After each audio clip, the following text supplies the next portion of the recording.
Bonjour les amis. Bon, comme je vous ai déjà dit, mes vêtements se calquent sur le temps qu'il fait ici. Donc là, j'ai pas de bonnet. Et ça veut dire qu'il fait hyper bon. Là, vraiment, super. Il doit faire, je sais pas, 0 peut-être. Après... C'est amusant parce que quand l'été, quand il fait plus 30 et puis que l'hiver arrive, 0 degré, vous avez froid. Tiens, vous voyez la belle lumière bleue qu'on a là. Et par contre, quand vous avez des moins 30 et puis que petit à petit ça arrive à 0, vous avez l'impression qu'il fait chaud en fait. Voilà. Bon, comme ça vous pouvez voir que je suis super bien coiffé comme toujours. C'est depuis que j'ai les cheveux blancs. Ça rebique de partout, je sais pas pourquoi. Elena, faut qu'elle me coupe les cheveux. Bon, bref. Pensez à vous abonner. Alors, sur la chaîne, là, normalement, et avec les abonnements payants, pour soutenir la chaîne, en fait. Je mets le lien sous la vidéo. Les femmes et les mères des soldats. Alors, j'ai été surpris ce matin que j'avais 3 dons. Super sympa. Et voilà, bon, ça fait pas des sommes monumentales, mais c'est toujours bien. Comme j'ai déjà dit, si chacun donnait 10 €, il y a longtemps que j'aurais plus besoin de demander rien à personne et que tout ça serait réglé. Le petit Artium, comme je l'ai déjà dit, il a ce qu'il faut. Mais si vous voulez donner quelque chose, ça sera pour ses médicaments après. Voilà, pas de souci. Alors... De quoi je voulais vous parler aujourd'hui, figurez-vous? Je voulais vous parler d'un truc que vous savez, certainement, et qui commence à prendre une tournure que j'aime pas trop, pour vous, parce que pour nous, c'est le vol, et je dis bien vol, c'est pas autre chose, hein, c'est le vol par l'Union Européenne, donc Van der Leyen, là, je sais pas comment on dit son nom, l'espèce de nazi là, qui veut voler les 300 milliards que la Russie a en Europe. Alors on est bien d'accord que c'est pas que de l'argent de l'État russe, c'est aussi des actifs de sociétés russes, totalement rien à voir avec l'État, enfin c'est des sociétés qui travaillent, qui font du business avec l'Europe. Et donc on est arrivé à un point où cette Europe se transforme, après avoir volé l'Afrique, hein, on va dire, hein, donc c'est une habitude, se transforme en voleur, en voleuse, et veut piquer les sous des sociétés russes et de l'État russe. Bon, il faut savoir déjà que, j'espère que je dis pas de bêtises, hein, c'est 300 milliards et pas 300 millions, non 300 millions c'est pas beaucoup, c'est 300 milliards je crois. 300 milliards, c'est ce que les sociétés européennes ont en Russie. Donc vous vous doutez bien que dans la seconde après qu'ils aient tout piqué en Europe, il n'y a aucune raison que la Russie se retienne de faire la même chose. Hein. C'est pour ça qu'ils sont complètement débiles. Quoi. Enfin, je sais pas. À part dans l'esprit européen actuel, même de Macron, tout ça, à part dans le but de faire un coup de com' qui va durer 2 jours, ils sont capables de détruire toute la confiance que des pays ont eu à mettre de l'argent en Europe, des pays, n'importe quel pays, hein, ça peut être des pays hors Europe, d'investir leur argent, de sauvegarder leur argent en Europe. Par exemple, je sais pas moi, un milliardaire saoudien, il a un peu peur de ce qui se passe en Arabie Saoudite, il fout tout son fric en Europe dans une banque. Et ben va falloir qu'il les retire parce que il va se les faire piquer. Si jamais l'Arabie Saoudite fait un truc, il va se les faire gauler. Même chose pour tous les autres, hein. Même chose pour... Alors évidemment, si c'est des Américains qui placent de l'argent, vous pensez bien que l'Europe va pas leur piquer. Ça c'est sûr. Mais si c'est des Russes, si c'est des Arabes, si c'est des Africains... Alors les Africains c'est le top là, c'est... Pour les Américains et l'Europe, c'est le top du top de faire des sanctions aux pays d'Afrique. Là, c'est trop facile, quoi. Parce que là, ils savent qu'il n'y a pas de contrepartie, quoi. Bon, sauf quand ça leur pète à la gueule, évidemment, comme le Burkina Faso, le Niger et le Tchad, ça leur a pété au nez, là. Et la France, alors il faut comprendre ça. La France, ça a été un énorme pays grâce à ses colonies. Et il y a 70 ans, 60 ans, on a commencé à laisser tout ça partir en déliquescence, à laisser tout ça partir. On a fait la guerre en Indochine sans s'en donner les moyens. Hein. On a envoyé les anciens prisonniers soldats allemands faire la guerre pour nous, encore, comme d'habitude, comme les Américains font avec les Ukrainiens. Bon, il y a eu beaucoup de Français aussi, hein, que je respecte énormément. J'en ai connu, il y en a un qui a formé toute ma jeunesse, qui avait un petit magasin à Colombes où j'habitais, en région parisienne. Et j'allais le voir presque tous les jours, quoi. Et c'était un type... il avait un petit magasin et il vendait des maquettes. C'est comme ça que je me suis mis à faire des maquettes, d'ailleurs. Mais il m'a raconté plein de trucs. Donc c'est des gens super. La guerre d'Algérie, on a guerrouillé un petit peu comme ça, là. Alors qu'il n'y avait personne en face, quoi, presque. Il y avait des sauvages dans des montagnes. On aurait très bien pu y mettre le paquet puis nettoyer tout ça.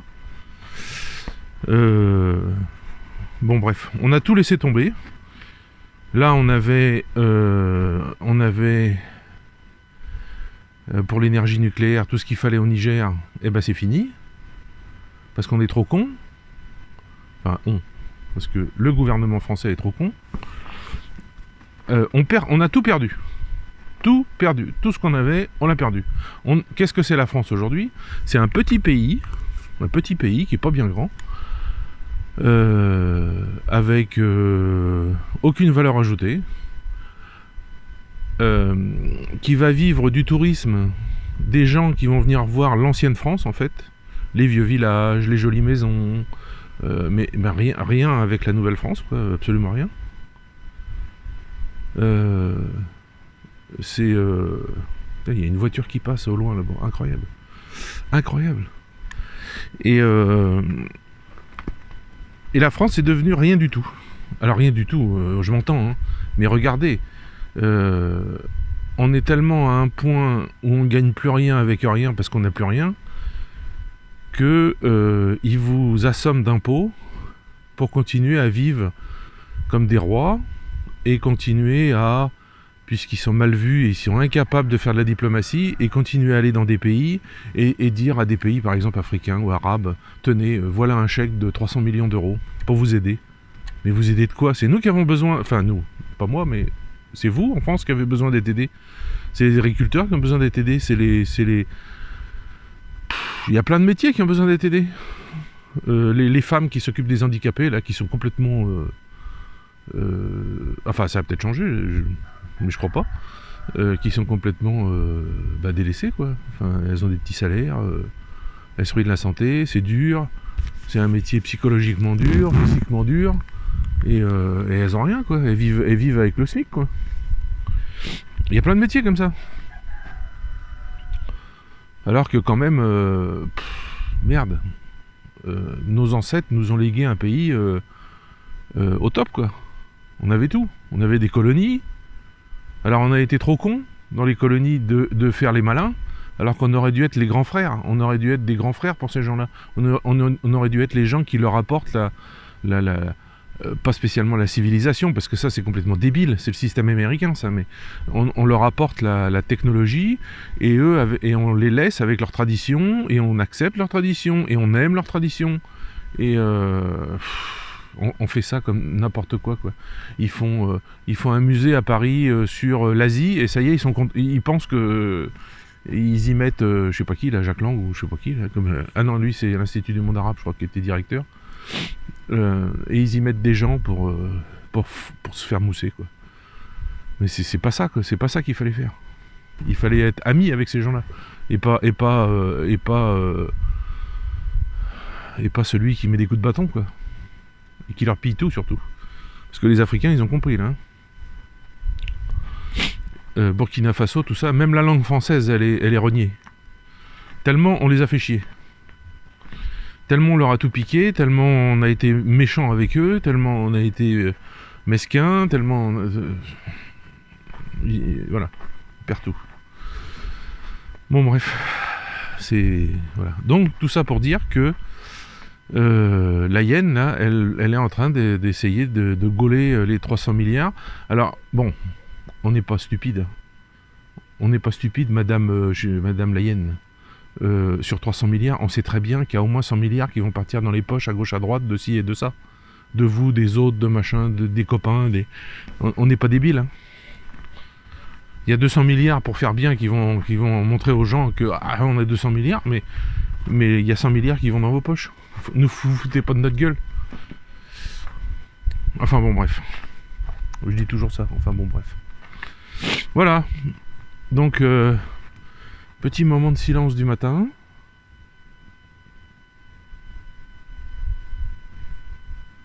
Il y a juste un chien au loin. Oh, petite lumière là. Ah bah c'est la lumière de la rue. Voilà, la forêt à champignons là-bas au bout là. Bah remarquez, dans celle-là, la forêt de sapin où je vous ai expliqué qu'il y avait des jeux pour les enfants ou des anniversaires, c'est l'année dernière, j'ai récupéré 7 kilos de cèpes. Juste dans ce petit coin là. Alors c'est pas exactement des cèpes, c'est des maslata, c'est-à-dire c'est des petits cèpes qui sont huileux et il faut savoir les attraper. Il faut savoir courir derrière, effectivement. Non mais il faut savoir les ramasser. Quand vous le voyez, il faut tout de suite nettoyer le dessus, les morceaux de sapin, les feuilles, tout ça.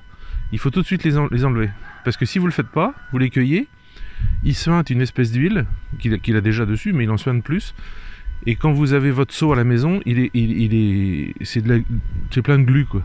Donc vous pourrissez les doigts à faire ça, ça vous colle aux doigts, c'est dégueulasse à nettoyer. Donc tandis que si on les nettoie tout de suite, vous les mettez dans votre seau, tout va bien. Ils peuvent suinter s'ils veulent, de toute façon il y aura juste à les passer sous la flotte après. Donc voilà. Qu'est-ce que je peux vous dire encore? Eh ben qu'il fait 0. Je vais aller voir, je vais vous montrer.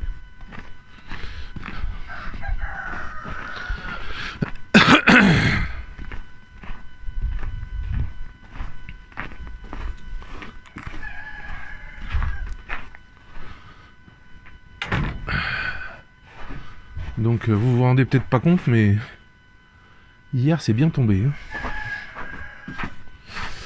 Hier, toute la journée, des gros flocons, hein, c'est... 2 fois, il a fallu tout nettoyer. Oui. Alors, comment ça va? Jeune et élégante quadrupède. Hein? Ça va, Jojo? Jojo? Ça va, ma fille? Tu as mangé? Est-ce que tu as mangé? Oui? C'était bon?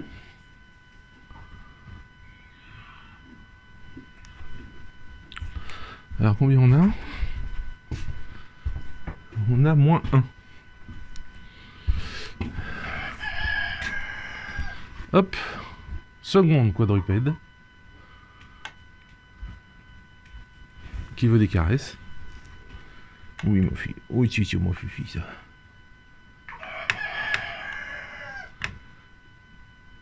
Ça va, Bellana? Alors, Bellana, si je rentre, elle veut pas de caresse. Elle se barre. Mais si je reste derrière la porte, et que je la caresse à travers la porte, ça va. Elle vient. Je sais pas pourquoi elle fait ça. Bah, c'est comme ça. Tiens, un truc que j'ai rarement vu en France. C'est des graines de citrouille. Alors, en Russie, en fait, on les fait sécher. Bon là elles ont séché. Et soit on les donne petit à petit aux animaux parce que c'est plein de fer.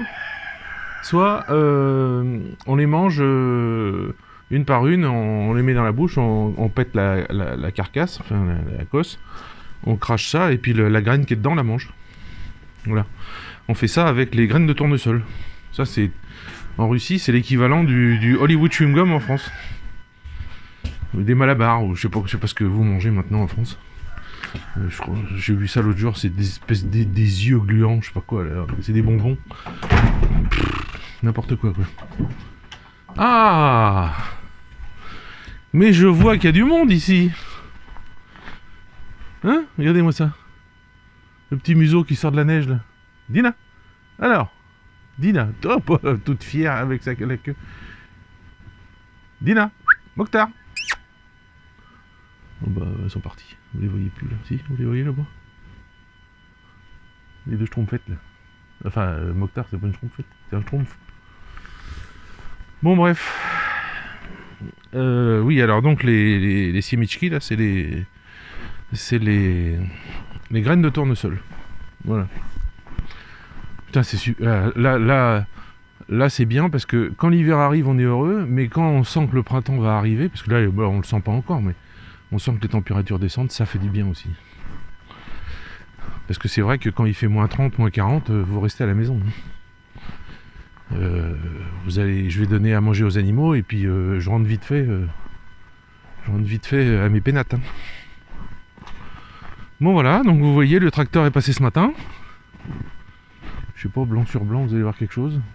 La route a été nettoyée. Voilà. Il a dû passer vers 4 heures, je crois. Alors, toute la nuit, on n'a pas eu d'électricité. C'était coupé. Bon, voilà, c'est ce qui arrive ici. Parce que les installations sont... Alors, grâce à l'opération spéciale, grâce aux sanctions, et à l'immense argent gagné par la Russie, il nous a été installé dans notre village, mais dans beaucoup de villages aussi, des nouveaux répartiteurs électriques. C'est-à-dire, c'est une énorme boîte grise qui est sur des grands pieds pour pas être dans la neige quand il neige beaucoup. Enfin bon, c'est très russe quoi. Et c'est des gros boutons, comme dans les tanks en Russie, c'est blom, blom, blom, c'est pas clic, clic, non, c'est des gros trucs qu'on... Bon, bref. Et le problème, c'est que ça, c'est neuf, mais tout ce qui est avant, tout ce qui est après, les câbles et tout ça, les poteaux, comme Elena disait, les poteaux, vous voyez, ils sont pas bien droits. Hein. Mais bon, ils tiennent debout, quoi. Et d'ailleurs, le nôtre, il a une espèce de fissure que j'avais pas vue avant. Et ça, c'est pas bon parce que le gel rentre dans les fissures. Vous voyez? Ça écarte le bois et ça pète. Ça, c'est pas bien.